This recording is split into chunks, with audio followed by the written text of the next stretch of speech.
പിതാവിൻ്റെയും പുത്രൻ്റെയും പരിശുദ്ധാത്മാവിൻ്റെയും നാമത്തിൽ ആമേൻ.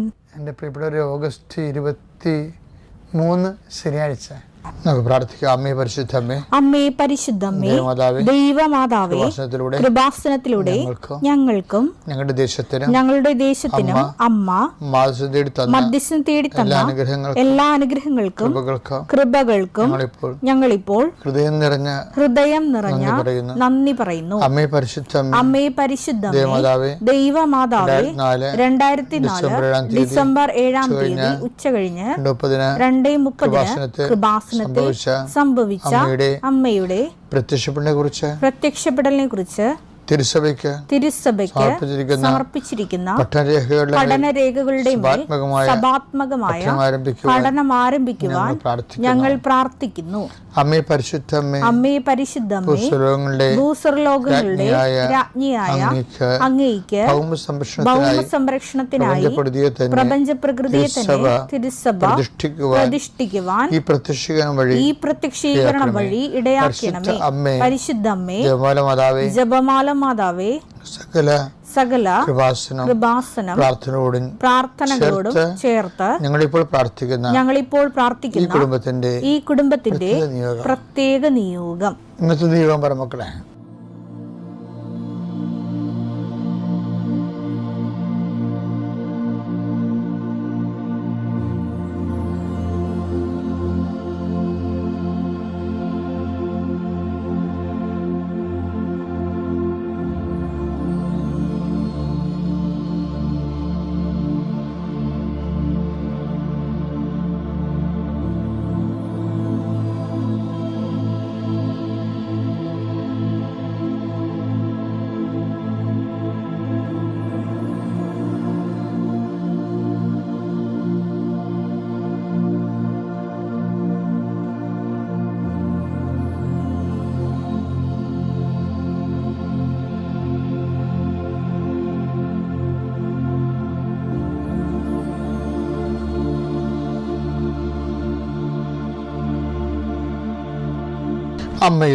അമ്മയുടെ പ്രത്യക്ഷീകരണത്തിന്റെ ഈ അനുഗ്രഹവേളയിൽ ഞങ്ങൾക്ക് സാധിച്ചു തരുവാൻ കനിയണമേ.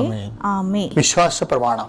സർവശക്തനായ പിതാവും ആകാശത്തിന്റെയും ഭൂമിയുടെയും സൃഷ്ടാവുമായ ദൈവത്തിൽ ഞാൻ വിശ്വസിക്കുന്നു. അവിടുത്തെ ഏകപുത്രനും ഞങ്ങളുടെ കർത്താവുമായ ഈശോ മിശിഹായിലും ഞാൻ വിശ്വസിക്കുന്നു.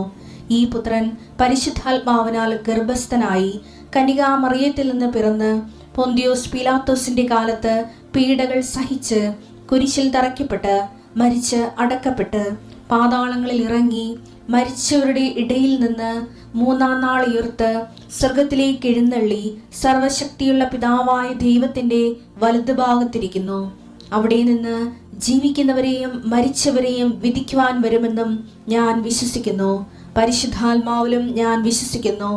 വിശുദ്ധ കത്തോലിക്കാ സഭയിലും പുണ്യവാന്മാരുടെ ഐക്യത്തിലും പാപങ്ങളുടെ മോചനത്തിലും ശരീരത്തിന്റെ ഉയർപ്പിലും നിത്യമായ ജീവിതത്തിലും ഞാൻ വിശ്വസിക്കുന്നു. ആമേൻ.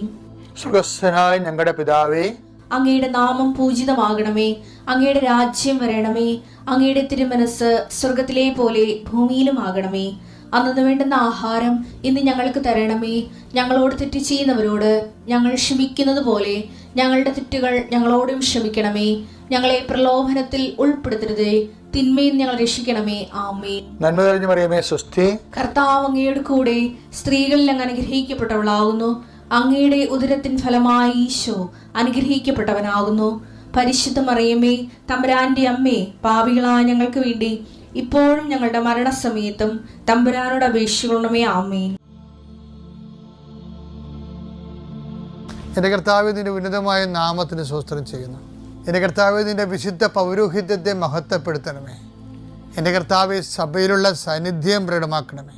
39 വർഷം ഞാൻ അർപ്പിച്ച കൃപാനയുടെ യോഗ്യതയാൽ കൃപാസനത്താരെ ജീവനോടെ പ്രത്യക്ഷപ്പെട്ട പരിശുദ്ധ അമ്മയുടെ മാധ്യസ്ഥത ഇപ്പോൾ പ്രാർത്ഥിക്കുന്ന മക്കളുടെ മേൽ കർത്താവിൻ്റെ സത്യവുകട്ടെ. ഇന്നത്തെ നിങ്ങളുടെ യാത്രാമേൽ കർത്താവിൻ്റെ കൃപ ചൊരിയട്ടെ. നിങ്ങളുടെ ചിന്തകൾ, നിങ്ങൾ മറ്റുള്ളവരോട് സംസാരിക്കുന്ന സംസാരങ്ങൾ, ഇടപാടുകൾ, ഇടപഴകലുകൾ, ചർച്ചകൾ, തീരുമാനങ്ങൾ കർത്താവ് അനുഗ്രഹിക്കട്ടെ.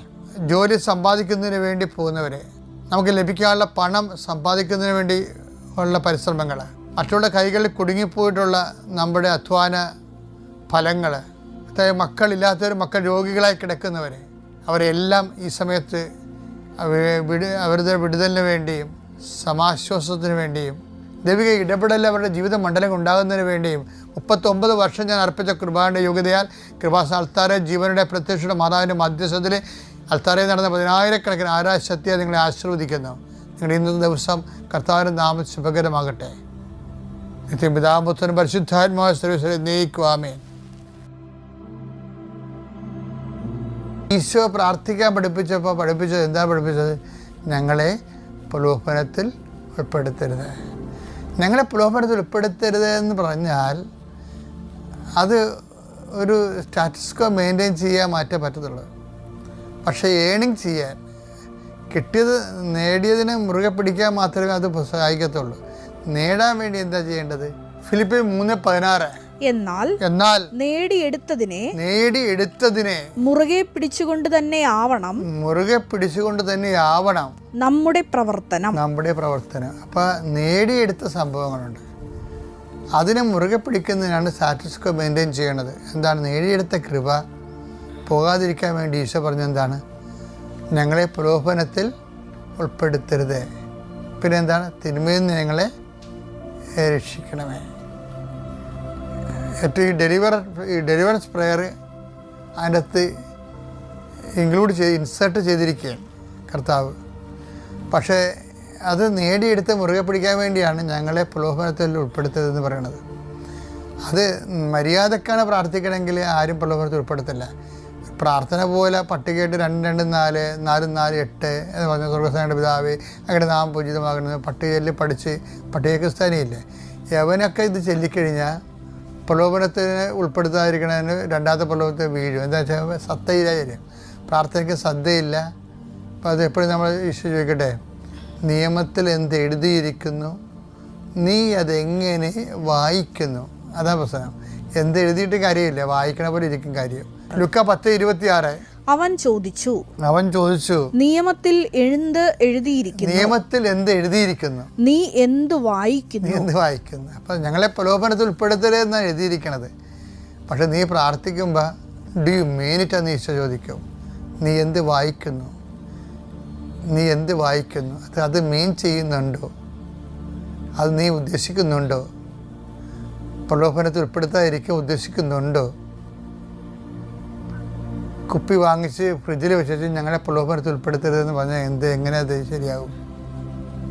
അപ്പം അത് നിങ്ങൾ മീൻ ചെയ്യുന്നില്ല. അത് ചുമ്മാ ഒരു പ്രാർത്ഥന പോലെ അങ്ങനെ പ്രാർത്ഥിച്ചു പോവുകയാണ്. അളിയൻ വായിക്കാൻ വേണ്ടി അളിയൻ വരുമെന്നും പറഞ്ഞുകൊണ്ട് കുപ്പി മേടിച്ച് നേരത്തെ ഫ്രിഡ്ജിൽ വെച്ചിരിക്കുകയാണ് നല്ലോണം തണുക്കാൻ വേണ്ടി. എന്നിട്ട് നീ പ്രലോഭനത്തിൽ ഉൾപ്പെടുത്തരുതെന്ന് പ്രാർത്ഥിക്കുകയും ചെയ്യും. ഇതെല്ലാം കാണുന്ന കർത്താവ് എൻ്റെ അവസ്ഥ എന്തായിരിക്കും? അപ്പം അതുകൊണ്ട് എപ്പോഴും ഇതുപോലെ തന്നെ കള്ളത്തരം കാണിക്കുന്നവരും എല്ലാവരും ഇത് ചെയ്യാൻ തീരുമാനിച്ചതിന് ശേഷം പിന്നെ പ്രാർത്ഥിക്കുമ്പോൾ ഈ പ്രശ്നം വരും. എന്താണ്? 10:26 വരും. ലുക്ക, നിയമത്തിൽ എന്ത് എഴുതിയിരിക്കുന്നു, നീ അതെങ്ങനെ വായിക്കുന്നു? അപ്പം എന്താണ് ഞാൻ നിങ്ങളെ പഠിപ്പിച്ചത്? നീ അതെങ്ങനെയാണ് പ്രാർത്ഥിക്കണത്? ചില ആൾക്കാർ സ്ഥലം വിൽക്കാൻ നേരത്ത് അവർ വന്നിട്ടും പറയും, അച്ഛാ ഞങ്ങൾ സ്ഥലം വിൽക്കാനൊക്കെ വാങ്ങാൻ പോകുമ്പോഴൊക്കെ ഈ സെക്കൻഡ് മണി എന്തിന് പ്രമാണത്തിൽ കൊള്ളിക്കാത്ത കാശ് വരും. അപ്പോൾ ഞങ്ങൾ പറയും അതൊന്നും ഞങ്ങൾക്ക് വേണ്ട, ഞങ്ങൾക്ക് ആവശ്യമില്ലെന്ന് പറയും.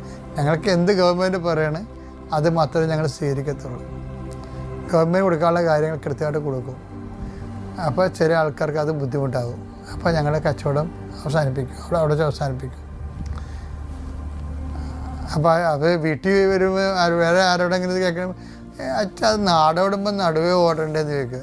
അപ്പം നിങ്ങൾ ഓടാൻ ഇഷ്ടമുള്ളവർ ഓടിക്കും, ഞങ്ങൾ അരികെ വെച്ച് ഓടിക്കൊള്ളാമെന്ന് പറയും. ഞങ്ങൾക്ക് നടുവേ ഓടേണ്ട കാര്യമില്ല, സൈഡിൽ കൂടി പോയാൽ പറയും. എൻ്റെ മക്കളെ, ഇതെല്ലാം ശ്രദ്ധിക്കുന്ന കർത്താവിനെ മാറ്റി നിർത്തിക്കൊണ്ട് നിങ്ങൾ എൻ്റെതല്ലാത്ത പദ്ധതികളെന്ന് പറയത്തില്ലേ. യെശയ്യാ 30:1 കർത്താവ് അരുൾ ചെയ്യുന്നു. കർത്താവ് അരുളി ചെയ്യുന്നു, എന്റേതല്ലാത്ത പദ്ധതികൾ നടപ്പിലാക്കുകയും എനിക്ക് അഹിതമായ സഖ്യം ഉണ്ടാക്കുകയും ചെയ്ത് പാപം കുന്നുകൂട്ടിയ അനുസരണമില്ലാത്ത സന്തതികൾക്ക് ദുരിതം. ഈ ദുരിതം വരാതിരിക്കാനാണ് ഞങ്ങളെ പ്രലോഭനത്തിൽ ഉൾപ്പെടുത്തരുത് എന്ന് പ്രാർത്ഥിക്കുന്നത്. പിന്നെ എന്താണ്? തിന്മയും രക്ഷിക്കണമേ. പക്ഷെ നമ്മൾ ശ്രദ്ധിക്കേണ്ട വിഷയം വെച്ചാൽ ഇതിനെല്ലാമുള്ള മരുന്ന് ഈശോ ആദ്യം പറയുന്നുണ്ട്. എന്താ പറയണത്? ഞങ്ങളെ പ്രലോഭനത്തിൽ ഉൾപ്പെടുത്തരുത് എന്ന് പറയുന്നതിന് പകരം ഈശോ അതിനേക്കാളും വലിയ കാര്യം ആദ്യം പറയുന്നതാണ്. സ്വർഗ്ഗസ്ഥനായ ഞങ്ങളുടെ പിതാവേ, അങ്ങയുടെ നാമം പൂജിതമാകണമേ. അപ്പം ദൈവമഹത്വത്തിന് വേണ്ടി നമ്മൾ തീരുമാനിച്ച അത് നമ്മുടെ 26:10 അനുസരിച്ചുകൊണ്ട് ലൂക്കായുടെ സുവിശേഷം നമ്മളെ പറയുന്നത് നിയമത്തിൽ എന്ത് എഴുതിയിരിക്കുന്നു, നീ അതെങ്ങനെ വായിക്കുന്നു എന്ന സിസ്റ്റം അനുസരിച്ചോടെ മനസ്സനുസരിച്ചുകൊണ്ട് നമ്മൾ യഥാർത്ഥത്തിൽ ദൈവമഹത്വത്തിന് വേണ്ടി ജീവിച്ച് കഴിഞ്ഞാൽ ഈ പ്രലോഭനം തന്നെ സബ്സൈഡാകും. ആധ്യാത്മിക ജ്ഞാനവും ജീവിത വിശുദ്ധീകരണത്തിനും ശക്തീകരണത്തിനും എന്നുള്ളതാണ് സുവിശേഷം നൽകുന്ന വലിയൊരു കാഴ്ചപ്പാട്. ഓക്കെ അല്ലേ?